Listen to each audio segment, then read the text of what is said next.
नमस्कार मित्रों। किसान आंदोलन की चर्चा चारों तरफ है और गूंज भी हर जगह है। अब तो विदेशों से भी ट्वीट होने लगे और हमारे यहाँ समाचार चैनल वालों ने ऐसे ऐसे बेवकूफ़ों को इतना हाईलाइट किया कि इनके लाखों लाखों यूज़र्स रात भर में मतलब इनके फॉलोअर्स रात भर में बढ़ गए। ये एक बहुत बड़ी कॉन्स्पिरेसी होती है बड़ी किसी को, जिसमें न्यूज़ चैनल भी, विदेशी ताकतें भी और कुछ जैसे आढ़तियों का, वो तो ये किसी को अपने रातों रात उनको कुछ पैसा दिया, कुछ फर्जी ट्वीट करा दिया।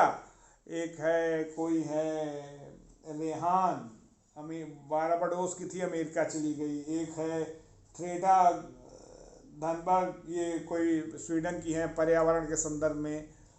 और एक मियाँ खलीफा हैं, सबसे इस समय कोई अश्लील स्टार हैं।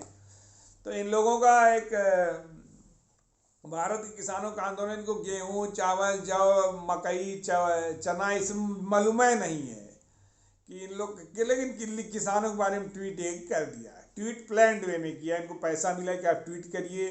फिर चैनल वालों को हुआ होगा कि आप दिखाइए खूब, जैसे भाई हम लोग क्या जाने बुर्ज कौन खलीफा है, हम लोग बुर्ज खलीफा जानते थे। लेकिन यहाँ के चैनल वालों ने इतना ज़्यादा उनको दिखाया कि उनके फॉलोअर्स भी बढ़ गए, उनके कंट्रोवर्सी जो ऐसे फिल्मों को हाईलाइट करने के लिए, तो इनको फॉलोअर्स भी बढ़ गए इनके। खैर, हमारा विषय ये था कि जैसे कि जो एमएसपी मिनिमम सपोर्ट प्राइस, न्यूनतम समर्थन मूल्य होता है, उसका देखिए एक साधारण आदमी भी समझ सकता है कि उसका कॉन्सेप्ट ये रहता है, उसका ये कतई मतलब नहीं होता है। मतलब व्यवहारिक स्वरूप इसका मैं बता रहा हूँ कि सरकार इस मिनिमम सपोर्ट पे देश भर के सारे धानों का क्रय कर लेगी, या सरकार सारे गेहूं का क्रय कर लेगी। इसके पीछे एक थोड़ा सा एक बाजार और सरकार उसके संतुलन बनाने के लिए एक बढ़िया मेथड है कि जैसे मान लीजिए हमारी सरकार ने किसी चीज़ का समर्थन मूल्य कर दिया कि 2,000 रुपये प्रति क्विंटल। तो जब 2,000 प्रति क्विंटल सरकार ने कह दिया कि हम अपने केंद्र पे खरीदेंगे, तो वहाँ का जो लोकल व्यापारी है, लोकल बनिया है, जो लोकल, वो किसान के पास जाएगा कि आपको वहाँ तक लेके जाना पड़ेगा, बोरे की व्यवस्था ये वो, हमारा लाई 5-10 रुपये कम में हमको दे दीजिए। ऐसा किसी भी होगा कि एक बगल में चाय वाला 5 रुपये में चाय बेचे और उसी के बगल में कोई 500 रुपये में चाय नहीं बेच सकता। 5 तो 5.5 इतना अंतर हो, तो वही है कि दो दुकानदारों की जैसे स्पर्धा रहती है कि अगर कोई समोसा 5 रुपये का बेच रहा है तो दूसरा दुकानदार 8 आने का बेच ही नहीं सकता, या 100 रुपये का बेच ही नहीं सकता। उसी तरह सरकार का मतलब रहता है कि मिनिमम सपोर्ट प्राइस हम यही देंगे। तो उससे होता है कि लोकल व्यापारी, लेकिन जब व्यवहारिक क्या होता है, जब वो किसान उस मंडी में जाता है तो आढ़ती और अधिकारी मिलके उसको बहुत मानसिक टेंशन देते हैं, बार्गेन करते हैं, बताते हैं तुम्हारा गेहूँ ठीक नहीं है, ये खराब है, खतौनी नहीं है, कागज़ कितना है, ये कागज़ नहीं बना, वो कागज़, इस नाम पे हरेस करते हैं आढ़तियों से मिलके। और आढ़तिया बाद में किसान से कहता है देखो बार बार तुमको ट्रांसपोर्टिंग का इतना देना है, आना जाना, बोला 2,000 सरकार करें, 1,200 में तुम्हारा बिकवाते रहेंगे। तो प्रति क्विंटल 1,200 रुपये, 800 रुपये के नुकसान में गया। और 800 रुपये किसान, अरे आढ़तिये और अधिकारी मिलके बांट लिया आपस में।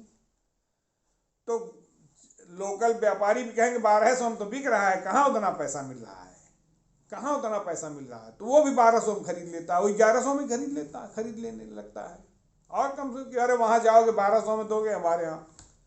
तो सरकार इसी काकस को तोड़ने के लिए कि आप किसी भी मंडी में जाइए जहाँ बढ़िया रेट मिल रहा हो, क्योंकि ये लोकल आढ़तियों का दबाव, कागज़ का, रसीद का, बॉर्डर पार, ये सब का झंझट नहीं रहेगा। तो सरकार ने इसी को तोड़ने के लिए ये नियम ये किया कि भाई ये मंडी में नहीं मिल रहा, चल रहा उस मंडी में लेंगे। और इन लोगों का काकस थोड़ा टूटे, जो मिली भगत इन लोग आपस में करके किसानों का शोषण करते हैं। तो इसके पीछे मतलब हमारे देश में कोई भी आंदोलन हो, विदेशी ताकतें तो मतलब जो देश के खिलाफ ताकतें वो तो लग ही जाती हैं, कोई भी आंदोलन किसी भी देश में एक रणनीति। साथ ही साथ इसके पीछे आढ़तिये भी लगे हैं कि इतना आग लगाओ कि नहीं भाई, किसान 6 महीने 8 महीने आंदोलन नहीं करता, राशन पानी टेंट तंबू बिजली मोबाइल स्मार्टफोन और ट्विटर और फेसबुक ये सब किसान नहीं चलाता। तो ये आप लोग समझिए बाजार का जो मेन है कि बाजार और सरकार के दाम लगभग बराबर हो जाए, मार्केट में उतने में बिक जाए और सरकार भी कुछ खरीद ले, बस यही अंतर, यही काकस। और लेकिन ये होने नहीं देते हैं और अब आढ़तियों के दबाव में ये और उसको एकजुटता बनाए हुए। तो ये कहने का मतलब इन किसानों के शुद्ध खिलाफ ये आंदोलन कर रहे हैं, अगर इसको समझिए तो किसानों के खिलाफ आंदोलन कर रहे हैं। और इसको कुछ किसान भाई समझ नहीं पा रहा और उनको ये बरगलाया जा रहा है कि आपकी ज़मीन खरीद लेंगे, आपके ज़बरदस्ती ये ले लेंगे आपके ज़मीन। कोई किसी की ज़मीन लिखा ही नहीं सकता भैया, इस देश में संभव ही नहीं है। तो अब उसको अलग अलग तरीक़ों से कि गन्ना का क्रय मूल्य नहीं मिला, वो ऐसे ये तमाम अलग अलग तरह कन्फ्यूज़न। कोई अब वो किसान आंदोलन से अलग हट के वो जाट आंदोलन में परिवर्तित हो चुका है। अब उसमें जाति राजनीति, थोड़ा भावनात्मक खाप पंचायतों का यही सब शुरू। कहने का मतलब इसका कोई किसान से कोई मतलब नहीं है। राकेश टिकैत पहले सिपाही थे, इनके पिताजी ने एक आंदोलन किया, उसमें बहुत हाईलाइट हुए, तो सिपाही की नौकरी छोड़ दी और करोड़पति व्यक्ति हैं। ये इतने लोकप्रिय भी नहीं थे, कई विधानसभा चुनाव लड़के जमानत जब्त हो चुकी है। 14 के चुनाव में 12,000 वोट इनको मिला था, RLD से लड़े थे। तो लेकिन अब इस समय है भावनात्मक रूप से रो के अपना लोगों से समर्थन ले लिए हैं तो ले लिए हैं। हमारे कहने का मतलब इसको समझिए। और MSP का क्या मतलब होता है, क्यों वो किया जाता है, और आढ़ती क्यों उसके खिलाफ हैं, और आढ़तियों ने क्यों किसान नेताओं को आगे किया हुआ है, आप इस चैनल को समझें। और क्यों लोग विदेशों से ट्वीट कर रहे हैं, जिनको गेहूँ जौ मकई बाजरा के बारे में नहीं मालूम, वो लोग भी ट्वीट कर रहे हैं। तो इस थ्योरी को, इस षड्यंत्र को समझिए, मेरा निवेदन था। धन्यवाद।